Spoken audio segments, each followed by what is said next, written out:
I'm going to walk you through some of the most successful influencer marketing campaigns that happened in history. So they are so these are only a few. There are many, many more, but I just want to share you my personal favorite that were very, very recent. So then you could take example and you could literally do it for your own business. Let's jump right into it. So the first thing I want to mention is Regal Rose. So they're like a ring jewelry company, specifically more for edgy type of people, goth style.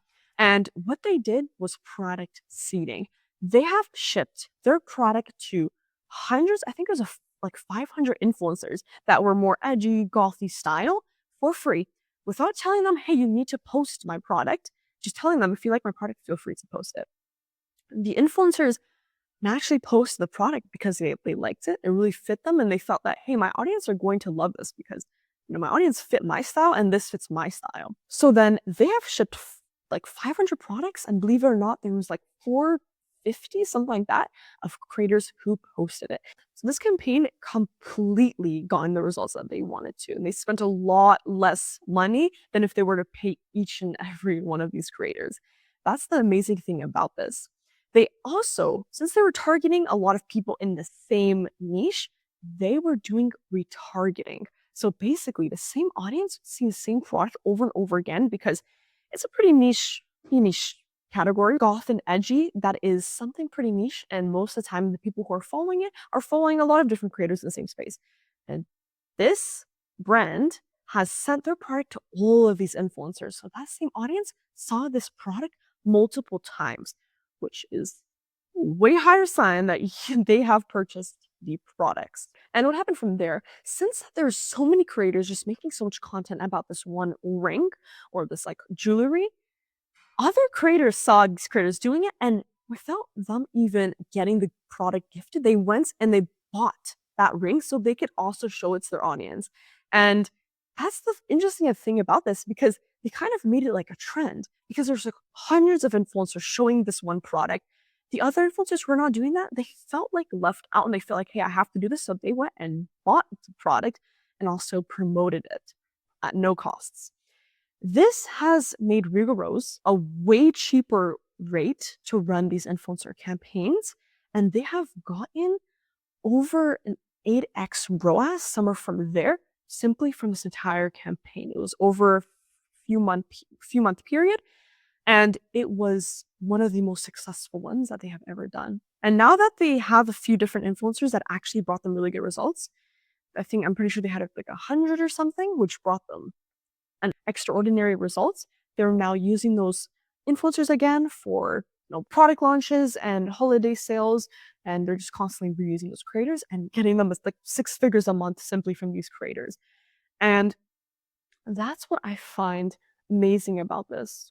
A lot of brands feel very risky for doing this influencer seeding campaign, but when you send it to enough creators and you send it to the right creators, you will see a result, because most product seeding campaigns we have seen, we have researched, we have did ourselves, always perform very well if you just know who to choose, who their audience is, and if you just send it to a volume amount of people. One thing that also really worked well was the packaging. The packaging was absolutely insane, and that's what made it the best. Another one of my most favorite influencer campaigns that a brand ran was Stanley Cup. I'm sure we all know who they are because their marketing was phenomenal.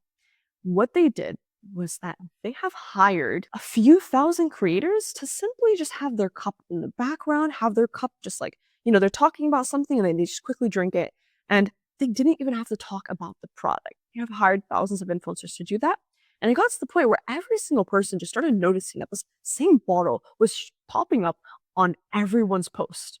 The same exact bottle, the Stanley Cup. And people were wondering, what is so interesting about this bottle? And there's no affiliate link to this. There's really nothing about this. Like, it's just a bottle. Most people just forget and they scroll. But then once they start seeing it happening more, they even see like their most favorite celebrities like Kylie Jenner and Zendaya and other celebrities posting Stanley Cup. People are thinking, oh, so this is something that's like huge. This is something that everyone has. And if someone has it, if a lot of people are buying the same thing, everyone else is going to go and buy the same thing, because people like to see other people making decisions. People don't like to make decisions for themselves, but they rather have other people basically make their decision. Like, oh, that person bought, then I should buy as well. And that's kind of the way the psychology mind works. And that's what Stanley Cup was mainly capitalizing on. And I think they're highly successful for that. They also did a lot of paid promotions after that. They obviously had the influencers, say, guys, you have to get a Stanley Cup. This is the most amazing thing ever. And from there, that's when they really started getting those sales because everyone already knows what this cup is. People saw a million posts about this, a lot of retargeting strategies that they have done. And eventually, when they see some influencers being like, this is actually so amazing, those people already know what this cup is. They've seen it a million times. It's been all over the head.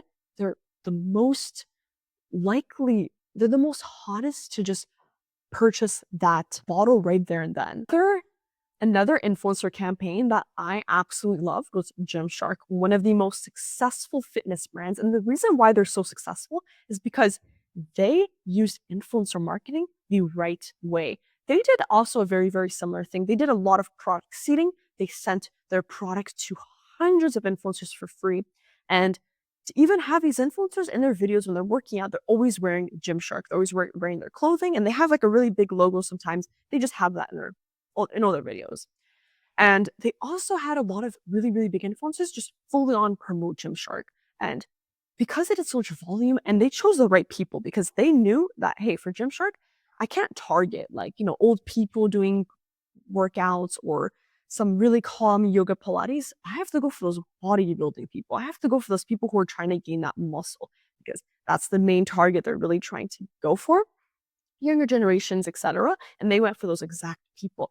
One thing I love that they did is this billboard sign. So as you could see, what is going on over here is that they have included a bunch of clothing saying shoplift on the top, and all this clothing has their logo on it. So when people walk past the street, they're like, oh, why not take one of them, right? They take one of them and it's already their clothing. That person's probably going to wear it with a Gymshark on it.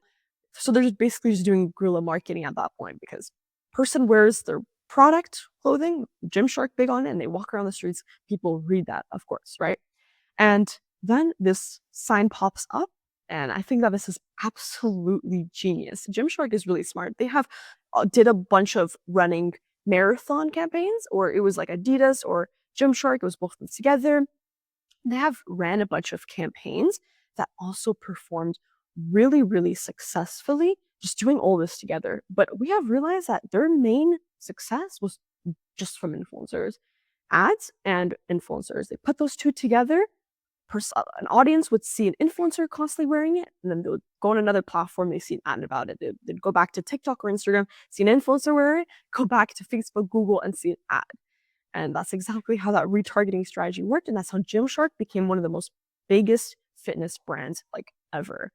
So yeah, guys, I hope you enjoyed this video. Feel free to check out my next one. This one I'm going to be talking about the products that I have worked with that have performed the best and have the best marketing. And you could take example from that if you're a product company, or if you're a brand if you're a brand who's looking for influencers to sponsor. Feel free to check that out because that's going to be really helpful. I'll see you in the next one.